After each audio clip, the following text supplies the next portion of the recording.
So here it is, the DJI Mavic 3. Had it now for about 48 hours. Managed to get out with it just the once so far for about 35 minutes of flying time. Few first obvious things. Camera, yes, of course it's better. Better than the Mavic 2. It looks like a really great camera.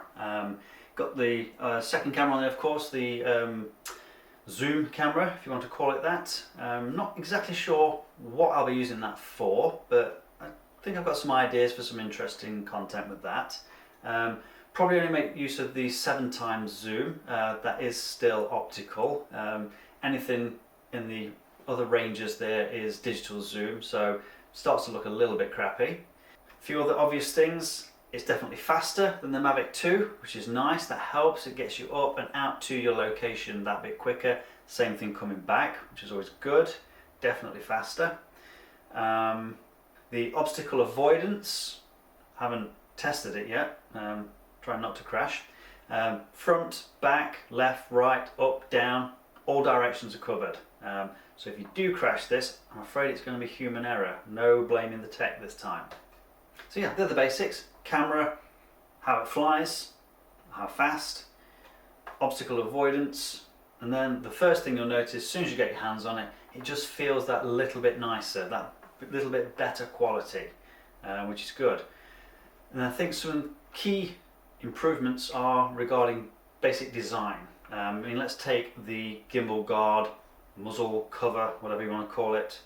Such an improvement. Got the guard covering the camera, everything, keeping the props nicely tucked away. Magnetic catch there, just hooks. Release it, release on that side, and just lifts off. So much better. Much easier to put on as well.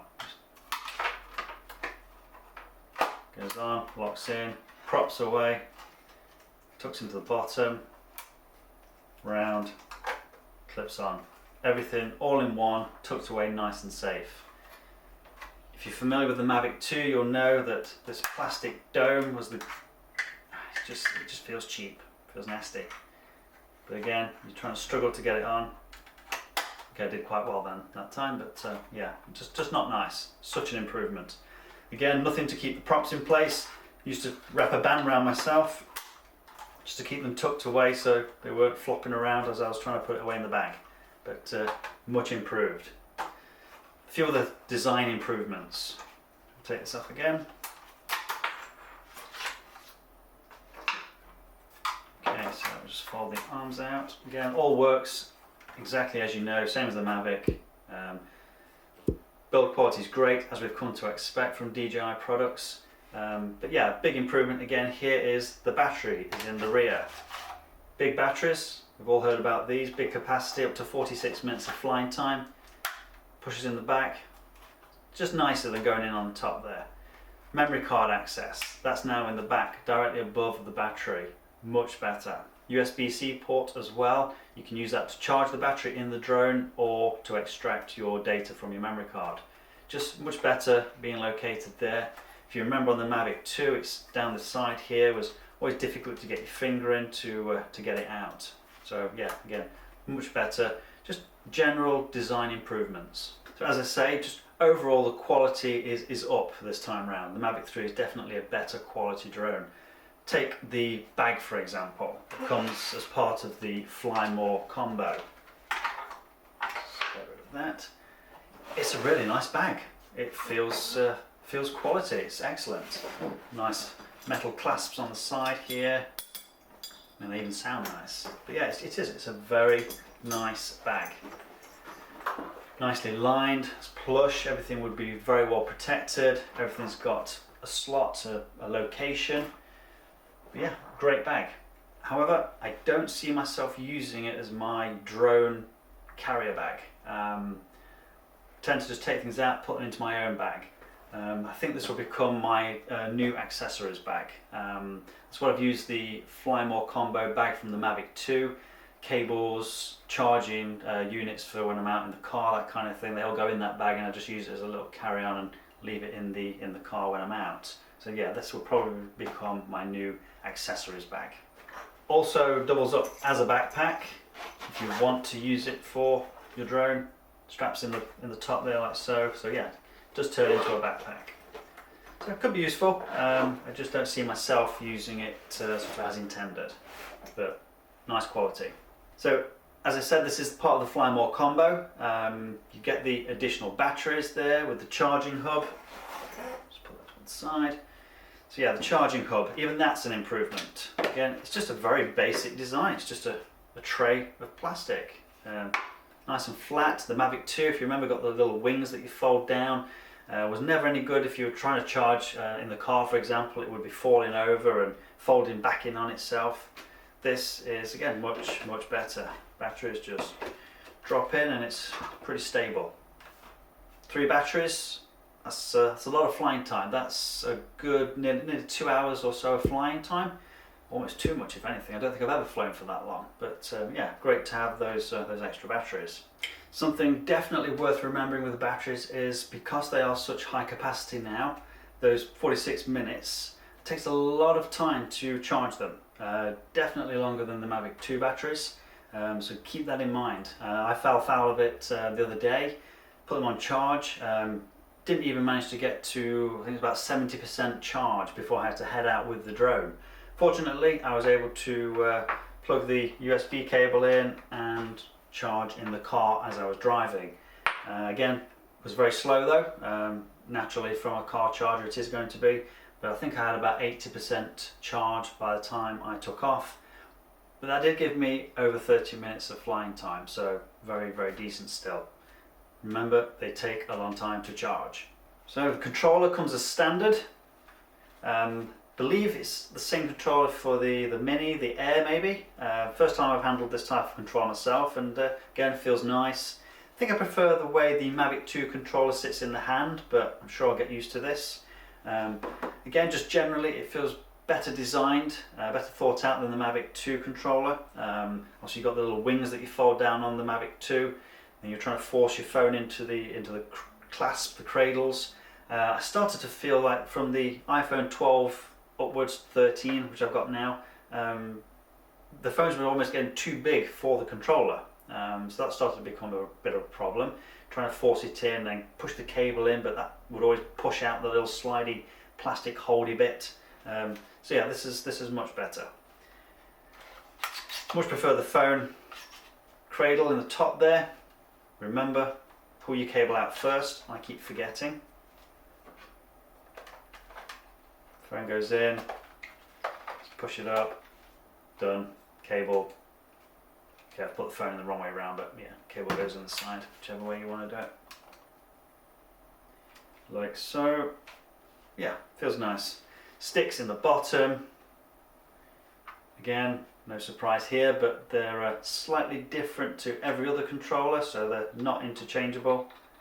Again, just as with before, just screw in and out. And back in the bottom. But yeah, feels nice, much better I think than the Mavic 2 controller. Works with the DJI Fly app, which is different. Again, first time using that for myself. Still getting used to it. Looks like it's missing some functionality that the Mavic 2 controller and app combo had, but I'm sure it's all in there. I've just got to get familiar with it. I do like on here the programmable function button. I've now got that set for exposure lock, for example, on a single press. Tend to find myself using that for a vertical panorama. Want to lock on the horizon for the exposure. So yeah, it's nice to have easy access to that. I like to avoid touching my screen as much as I can. So yeah, programmable buttons help with that. Again, another button on the side here for flipping between photo and video, so that's nice to have easy access to that. I feel like it sounds a little better. The return to home annoying beeping that it does, or that the Mavic 2 did, still does that, but sounds a little bit improved, slightly different tone maybe, so a little bit less annoying. I had absolutely no issues with connectivity between the controller and the drone. Wasn't really testing it as such, wasn't flying far away at all, so maybe put that more to the test at a later date. But yeah, signal strength was solid. Oh yes, another improvement with this type of controller over the Mavic 2 is, with the Mavic 2 you had the clasp, the clamps either side holding the phone. I always found that covered the Face ID camera on the iPhone, so it would be locked in place and you could then struggle to unlock your phone. You had to wait to put your passcode in. So again, that's much better. Phone will now unlock with Face ID. Now let's quickly talk about price and value for money. This is the Fly More combo. I think maybe I rushed into buying that quicker than I should have. I had a little look at prices this morning and sort of did the sums. And first things first, over the Mavic 2 Fly More combo and the Mavic 3 Fly More combo, there's £1,000 difference there from what I paid for this. So that seems hefty. I kind of wish I'd not checked that. It's quite hard to swallow that. But it is what it is. We've got a better piece of kit, so fair enough. But do you actually need the Fly More combo? What you actually get in the pack can all be purchased separately. So I had a quick look earlier, did some of the sums, and my opinion is what you need as a basic setup for yourself would be obviously the drone. I would go for the additional batteries, so maybe you only need one extra battery though, but we'll say 2 additional batteries, the charging hub of course. You're then going to want some additional props, which you do get in the Fly More combo pack. ND filters, useful, so yeah, I would recommend those. So I don't remember the prices, so I'll put them up on screen. And did the sums, and long story short, it works out that you pretty much basically get the bag for free. Now, to buy the bag on its own, £219, which that seems crazy. That's expensive for a bag. I mean, it's good, but it's definitely not that good. So yeah, you get the bag for free effectively. So I suppose in theory I could now sell the bag, maybe get £100, £150 for it. You know, save somebody £70 if they really wanted the bag. So yeah, I'd get that money back, £150 maybe. But yeah, maybe you don't need the Fly More combo. Buy the drone on its own, add the additionals separately. Definitely an option there. So generally speaking, first impressions are great. Like I say, lots of little design improvements which I think are the sort of standout changes. Obvious improvements with the camera, as we've already discussed, speed, flight time with the big batteries, obstacle avoidance, all this is great, and this is kind of what we come to expect. However, I'm guilty of this, absolutely. I definitely don't take full advantage of what these things can do. I'm very much just an amateur enthusiast. Sure, the professionals out there really do push these things and take advantage of all the features and the functionality that they've got. I don't. However, because this is so good, because it is so capable, I do definitely feel like it's going to inspire me and motivate me to become a better drone pilot and a better photographer and want to extract all the capability and the potential out of this. Maybe that's me just trying to justify the cost. You know, I am just a bit of a geek at the end of the day. I enjoy technology. I enjoy having sort of the latest. Did I really need the Mavic 3? Possibly not. The Mavic 2 is still a fantastic piece of kit. Glad I've got it though. But yeah, I feel like I'm motivated, I want to learn more, and if this thing is forcing me to do that, then I think for myself I've justified it. Okay, there you go, that's it, that's the DJI Mavic 3, my sort of initial impressions, some of the just general improvements, where I felt the sort of Mavic 2 fell a little bit short in the past. I think they've pretty much got most things well covered this time around, so yeah, very, very happy so far. If there's anything in particular or specific you'd like me to discuss, drop something in the comments below and I'm sure I can look into it. So the big question now is, do you need a Mavic 3, or maybe shop around for all the Mavic 2s that are now going to be on sale? Probably some bargains to be picked up there. Even a new one, they've come down in price. So yeah, it's still a great piece of kit. This maybe isn't necessary. At the moment, like I've just said, it's definitely overkill for me, but hopefully I can up my game and make some real good use out of it.